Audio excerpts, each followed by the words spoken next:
పస్కా పండుగ రోజున వాళ్ళు గొర్రెను వధించారు.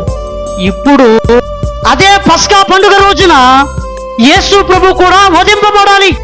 యేసు ప్రభువు ఎంత గొప్పగా దేవుని బిడ్డలారా ఈ కార్యాన్ని జరిగిస్తున్నాడంటే, యేసయ్య ఏ రోజు పస్కా పశువుగా వధింపబడాలో ఆ రోజు వచ్చేంత వరకు మనుష్యులను, రాజులను, పరిస్థితులను, నిర్ణయాలను, ఆలోచనని అన్నిటినీ కూడా ఆయన కంట్రోల్లో పెట్టుకున్నాడు. యెరూషలేము నుంచి ఆ పిలాతు దగ్గరికి సుమారుగా 100 కిలోమీటర్ల పైన ఉంటుంది. ఇప్పుడు ఆ పిలాతు దగ్గర నుంచి ఈ హేరోదు దగ్గరికి సుమారుగా 90-80 కిలోమీటర్లు ఉంటుంది.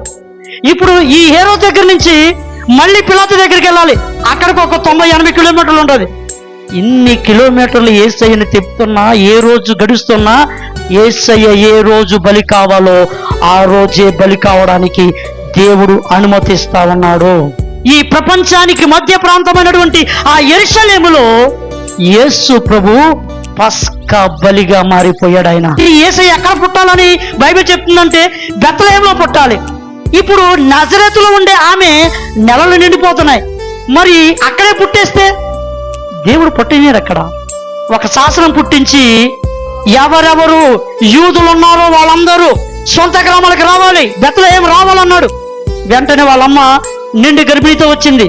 అక్కడ కరెక్ట్గా అక్కడ నెల నిండిపోయి అక్కడే కనేసింది వాళ్ళమ్మ. అక్కడ నిండిపోయి కనడం కాదు, యేసయ్యను అక్కడ కనాలి. యేసయ్య ఎక్కడ పుట్టాలో, దేవుని బిడ్డలు ఏ స్థలంలో మరణించాలో, ఏ రోజు మరణించాలో అన్నీ కూడా ఆయన స్వాధీనంలో పెట్టుకుని అలా జరిగించాలో అలా జరిగించాడు. దాని మూలంగానే దేవుని వాక్యం వ్యర్థం కాలేదు. ఎక్కడ ఏ వాక్యం చెప్పినా అన్ని వాక్యాలన్నీ కూడా నెరవేర్చబడ్డాయి.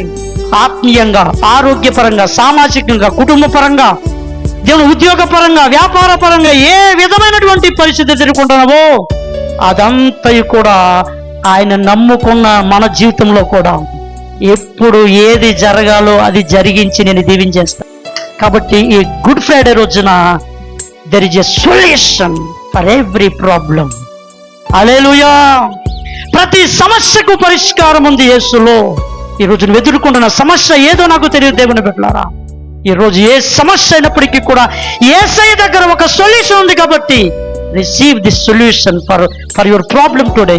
దేవుని బిడ్డ, ఇదే ఈరోజు ఈ మంచి శుక్రవారం రోజున నీకు ఇస్తున్న గొప్ప